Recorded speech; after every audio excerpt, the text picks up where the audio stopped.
Sebelum menuju tempat wisata, kita memutuskan buat beli jajan dan nasi campur 5.000, jajannya 1.000-an. Perjalanan berlanjut. Destinasi wisata selanjutnya adalah air terjun Benang Kelambu. Rencana awal, kita berangkat ke air terjun itu sekitar jam 6 pagi.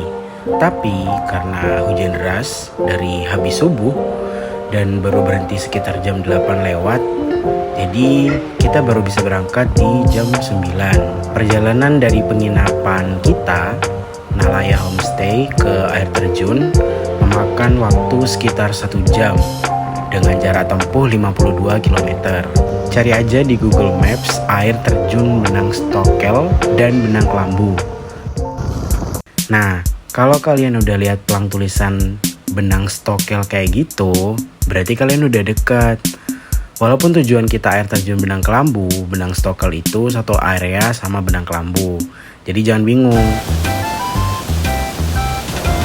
Nah, setelah masih di kiri jalan, kalian belok kiri. Terus aja ikuti jalan beraspal.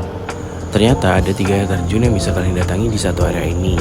Jadi yang pertama air terjun Benang Stokel, yang kedua air terjun Hidden Gem, yang ketiga air terjun Benang Kelambu.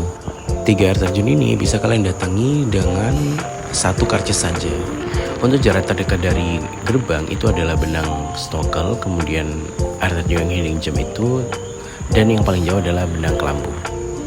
Tapi kita nggak datangi semuanya karena ya waktunya nggak cukup.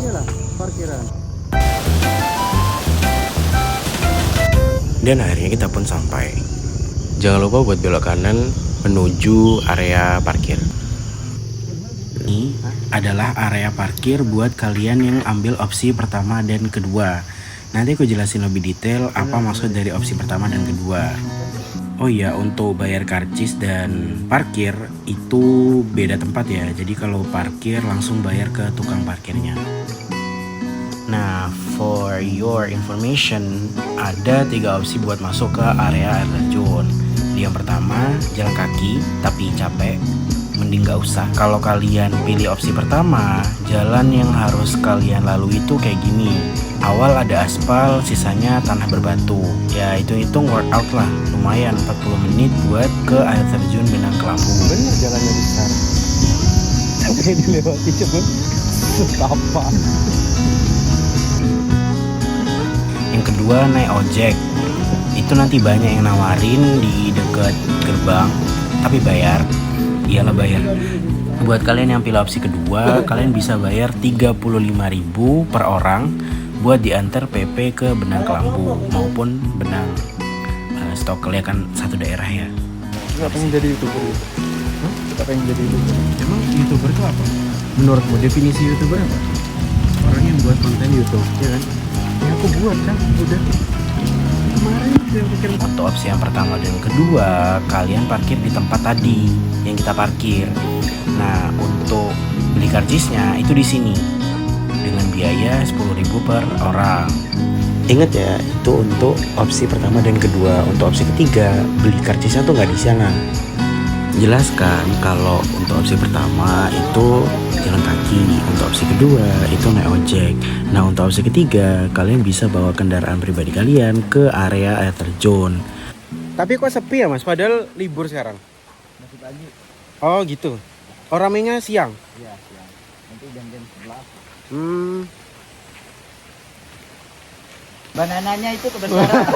Tidak muat. Dibiarin dulu tuh sampai turun. Nah, kita ambil opsi yang ketiga ini. Jadi opsi ketiga ini boleh masuk asal kita bayar jasa guide itu. Dan untuk rekomendasi opsi mana yang lebih baik, aku jelasin detail di akhir video. Jadi untuk sekarang, just enjoy the view.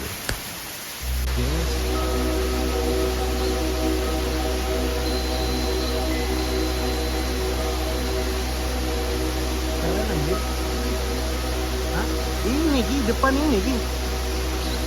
Iya ini dah. Kelambu ini.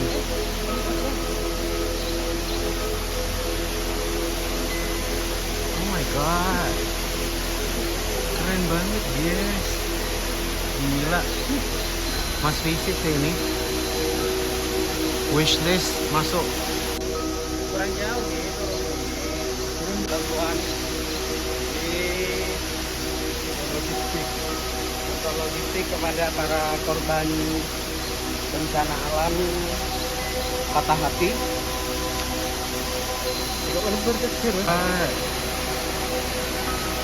Ini baru air terjun ini.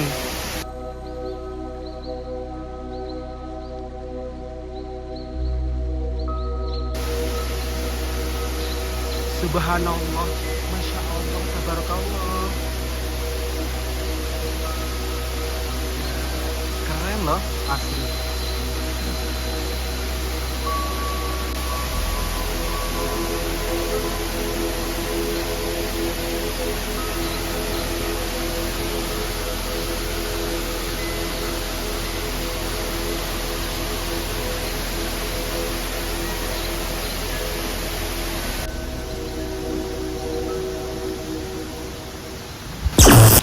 Ternyata kita di sini jadi kelompok pertama yang datang ke air terjun. Ya bayangin aja, yang pertama. Jadi ini adalah sebuah keajaiban yang harus kita syukuri. Bahkan warung kecil yang ada di area itu aja, itu baru siap-siap buat buka. Jadi ini informasi penting buat kalian yang mau kesini. Pastikan berangkatnya pagi-pagi biar bisa menikmati pemandangan dan suasana yang private. Oh iya, kita ke air terjun ini kita bawa nasi yang tadi kita beli, mie, telur, dan alat camping. Karena ini kan kita konsepnya budget friendly ya, jadi harus meminimalisir untuk biaya makan dan minum. Kita juga sangu air 1,5 liter buat minum. Tapi kalau kalian mau beli minuman panas, bisa kok beli di warung kecil di dekat air terjun itu. Kisaran harganya tuh 10 sampai 15 ribu. Sebenarnya kita mau recreate salah satu scene dari film A Quiet Place, tapi kita lupa. Nggak terasa 3 jam berlalu. Untuk opsi pertama yang jalan kaki, kalian harus jalan kaki sekitar 60-80 menit PP. Terus juga biaya masuknya itu 10.000, biaya parkir itu 10.000. Nah, opsi pertama ini menurutku itu cocok banget buat kalian yang akamsi, ya anak kampung sini, atau orang-orang yang tinggal di Lombok. Karena yang pertama barang bawaan kalian sedikit. Terus yang kedua juga kalau misalnya kalian capek karena jalan kaki 60-80 menit itu, kalian tuh buat pulang itu dekat. Jadi untuk tempat istirahatnya kalian tuh dekat gitu. Untuk opsi kedua itu naik ojek. Nah, untuk opsi kedua biaya yang harus kalian keluarkan itu biaya ojek 35.000, terus biaya masuk 10.000, terus biaya parkir 10.000. Nah, opsi kedua ini menurutku cocok untuk kalian yang solo traveling. Jadi buat kalian yang jalan sendirian, menurutku opsi kedua ini paling benar. Karena jalan kaki sendirian itu nggak enak. Apalagi Lombok itu panas ya. Juga anggap aja selama kalian naik ojek, kalian lagi off-road aja gitu. Jadi berasanya tuh bukan kalian bayar jasanya, tapi juga bayar keseruan off-roadnya. Karena emang jalannya lumayan sulit. Terus untuk opsi yang ketiga itu kalian pakai jasa guide.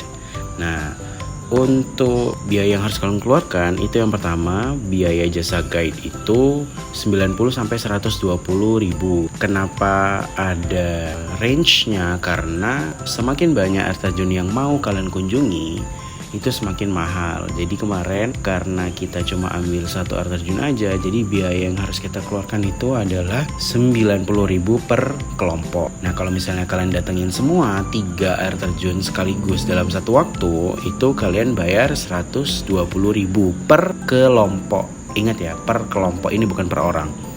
Nah, untuk biaya masuknya itu 10.000 per orang. Nah, opsi ketiga ini cocok banget buat kalian yang traveling in group kayak kita atau jalan-jalan keluarga.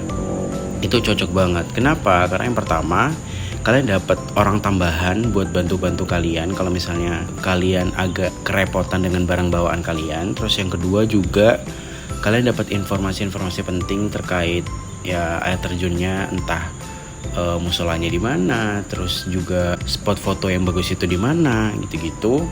Terus yang ketiga itu lebih fleksibel. Kenapa lebih fleksibel? Karena ya tidak terikat dengan waktu. Guide-nya itu nemenin kalian selama kalian ada di area air terjun. Terus yang terakhir juga yang paling penting menurutku, ada orang yang bisa jagain barang-barang kalian. Karena area air terjunnya itu kan open space ya. Di area air terjun kan tidak ada locker ya buat nitipkan barang maupun nyimpen barang kalian biar lebih terjaga. Jadi menurutku itu ya hal yang paling penting ya, karena kita kan nggak mau ke tempat wisata terus seru-seru terus pulang barang-barang penting kita hilang ya, itu. Tapi kembali lagi, semuanya harus menyesuaikan budget dan kebutuhan kalian masing-masing, begitu.